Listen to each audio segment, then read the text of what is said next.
오늘 아침 신문 시작합니다. 최근 상조 회사의 폐업이 잇따르면서 회사가 기업한 비상조 상품 가입자들의 피해가 커지고 있다는 기사 먼저 보겠습니다. 네, 한국경제입니다.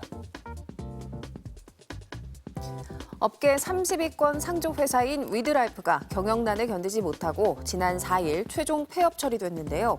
이 회사가 회원들로부터 받은 상조 상품 선수금은 지난 3월 기준 371억 6천만 원 규모입니다. 더 큰 문제는 크루즈 여행 상품과 자녀 해외 어학 연수 등 비상조 상품인데요. 50%까지는 회수가 가능한 상조 상품과 달리 120억 원에 달하는 비상조 상품에 대해선 선수금 예치 의무가 없어 가입자들은 단 한 푼도 돌려받을 길이 없습니다.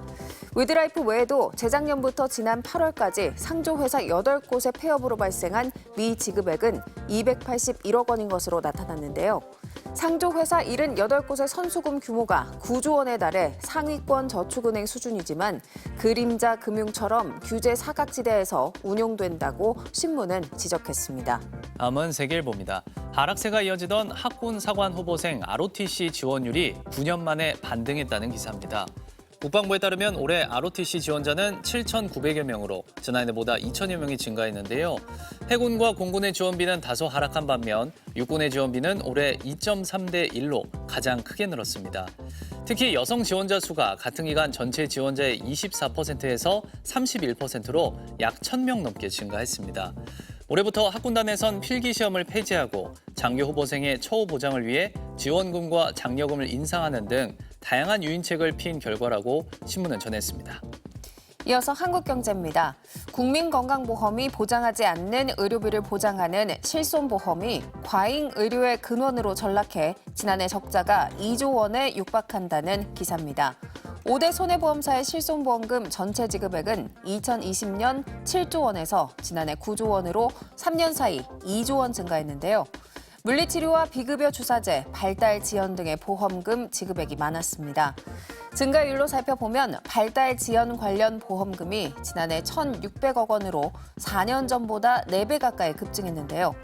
심지어 서울의 한 재활의학과에서는 IQ가 124인 아이에게 총 108회 언어 치료를 해서 1,250만 원의 보험금을 받아내기도 했습니다. 이렇듯 실손 빼먹기로 인한 실손보험 적자는 결국 보험료 인상과 건보 재정 악화 등으로 이어질 수 있다고 신문은 전했습니다. 다음은 한겨레입니다. 달리기가 가성비 운동이라는 말도 이젠 옛말이 됐습니다. 최근 러닝 열풍으로 주요 마라톤 대회 참가비가 일제히 올랐는데요. 가장 대표적인 마라톤인 춘천 마라톤과 서울 마라톤은 5년 전만 해도 참가비가 일괄 5만 원이었지만 지난해 7만 원까지 올랐습니다. 러닝화와 스마트워치, 오픈형 이어폰 등 달리기 용품 가격도 비싸지면서 100만 원이 넘는 장비와 옷을 장착하는 분위기를 부담스러워하는 입문자도 있는데요. 하지만 달리기는 기본적으로 고독한 운동이라 군중 심리에 휩쓸릴 이유가 없다며 근본으로 돌아갈 필요가 있다는 목소리도 나옵니다. 끝으로 지역신문 기사 살펴보겠습니다. 무등일보입니다. 광주 광산구 우산지구의 우수저류시설 공사가 설계 오류로 지난해 7월부터 1년 넘게 중단되고 있습니다. 우산동 일대는 인근 사암로의 지대가 높아 배수 용량을 넘는 폭우가 내리면 상습적으로 침수가 발생하는 곳인데요. 이에 광산구는 지하에 빗물을 임시로 저장하는 우수저류시설을 설치하기로 해서 지난해 9월 준공 예정이었습니다. 하지만 지난 7월 콘크리트 구조물의 상부 슬래브에 5에서 7cm 처짐이 발견돼 설계 변경과 책임자 변경 등으로 공사가 중단된 상태입니다.